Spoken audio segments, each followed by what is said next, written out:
Imagine this. You're texting someone nonstop, they always reply, and then, one day, silence. No explanation, no goodbye. Your mind races, your chest tightens, and suddenly, you can't stop thinking about them. That's exactly what happens to your ex when you master radio silence. It flips the script and makes them crave your attention. And the best part? You don't have to say a single word. Here's the truth. Silence after a breakup isn't weakness. It's the one thing that forces your ex to feel something they've been running from, the fear of losing you for real. And here's the part most people get wrong. Radio silence isn't just about ignoring them. It's about rewiring the way they see you. Done right, it can make even the most stubborn ex question their decision. Done wrong, it can push them further away forever. So in this video, I'm going to break down exactly why silence is so powerful, how to use it without looking manipulative, and what hidden shifts start happening inside your ex's mind the moment you disappear. When you first stop reaching out, the pain you feel tricks you into thinking, they won't care if I'm gone. They already left me. But unless you dated someone completely detached from human emotion, the truth is the opposite. Think about it. If someone consistently made you feel important, valuable, and wanted, and then they suddenly stopped, your brain doesn't just shrug. Your ego kicks in. Fear of loss takes over. You start asking, wait, did I lose value in their eyes? Why don't they see me as important anymore? It's not even about love at that point. It's about psychology. There's actually a famous experiment called the still face test. Researchers had mothers interact with their babies, smiling, cooing, connecting, and then suddenly go completely blank. The babies went from smiling to confused to distressed to outright panicked. Why? Because when connection vanishes, panic sets in. We don't outgrow that mechanism. We just learn to hide it better. And that's why when you suddenly go quiet, your absence becomes louder than any words you could have said. But silence by itself isn't enough. What you do during that silence is what makes or breaks it.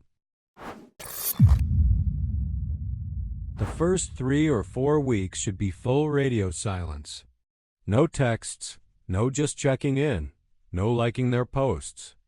Nothing. They need to feel your absence. But after that first stage, silence shifts into something more powerful, modified radio silence. This doesn't mean reaching out. It means living your life in a way that proves you remember your value. Because when your ex sees you back out there, posting pictures of you traveling, laughing with friends, hiking, or simply enjoying life, it forces them to confront a reality. You're not waiting around. You're resilient, you're strong, and you're attractive because of it.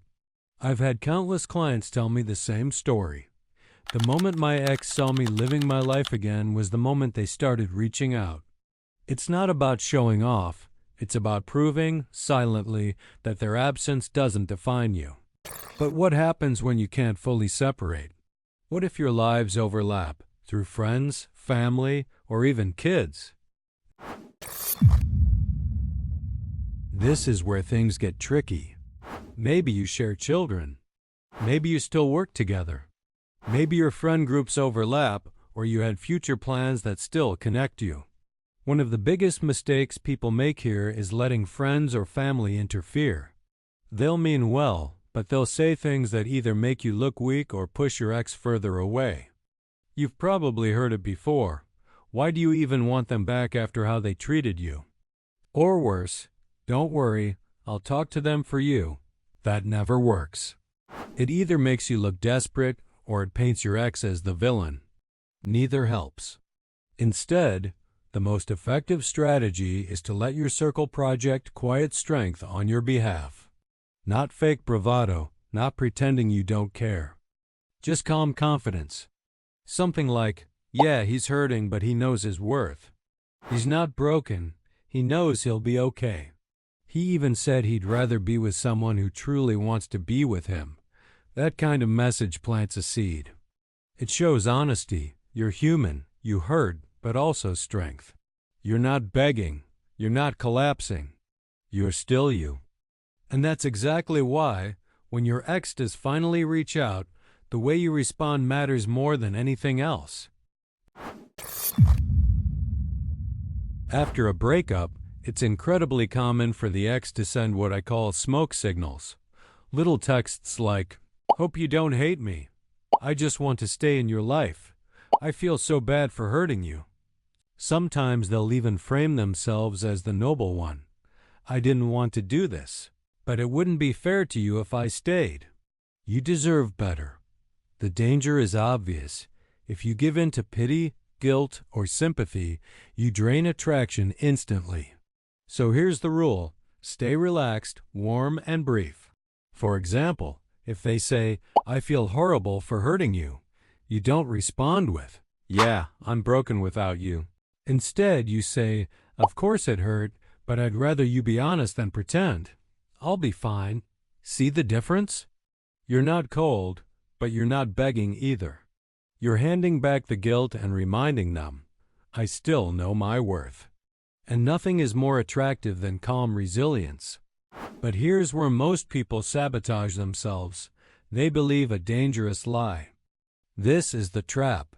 You tell yourself, "Maybe they think I moved on. Maybe they're too embarrassed to reach out. I should just text them to let them know I still care." Stop. That's fear talking.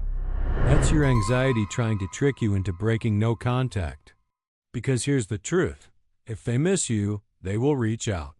And if they don't miss you enough to send even a 2-word text, then they don't miss you enough to come back and stay. What happens when you reach out too soon is simple. You relieve their anxiety. For weeks, maybe they were wondering, "Did I lose them? Are they gone?" And then you text, boom, relief, anxiety gone, attraction gone. And they pull away again. You didn't move forward. You reset the whole process. So how do you resist that urge? How do you fight back against the panic that tells you to act right now? The answer isn't easy, but it's simple. Don't trust the voice of fear. Don't let that fake logic convince you that action equals progress. Instead, give yourself permission to hope without acting. Remind yourself that just because you can't guarantee they'll come back doesn't mean it's over. Hope is enough. In the meantime, put your focus where it matters, back on you. Build your strength. Dive into your passions. Reconnect with friends. Chase the version of yourself you want to become. Because whether or not they return, you win. If they come back, they'll find someone stronger, more attractive, and more resilient than before. And if they don't, you've already built the life that someone else, someone right for you, will want to join. Which brings us to the truth most people don't want to hear, but absolutely need to. Sometimes your ex will miss you so much they come back, begging for another chance. Other times, you'll realize after all that effort that you don't even want them anymore. Because once the fear of loss fades, you see things clearly, you are always high value. Either way, silence and strength protect you from the worst outcome, chasing someone who doesn't respect your worth. The person who wins after a breakup isn't the one who pleads the hardest. It's the one who remembers their value. So remember, silence triggers fear of loss. Modified silence shows strength. Projecting calm confidence makes you magnetic. And giving yourself permission to hope keeps you from destroying progress. Now let me ask you, have you ever tried radio silence before? Did your ex notice, or did they act like they didn't care? Drop your experience in the comments. I'd love to hear your story, and it might help someone else going through the same thing. And if you found this breakdown helpful, hit that like button and subscribe for more psychology-based relationship strategies. Finally, don't click away just yet. On the screen right now, you'll see the next video waiting for you, where I reveal the hidden red flags most people miss in relationships.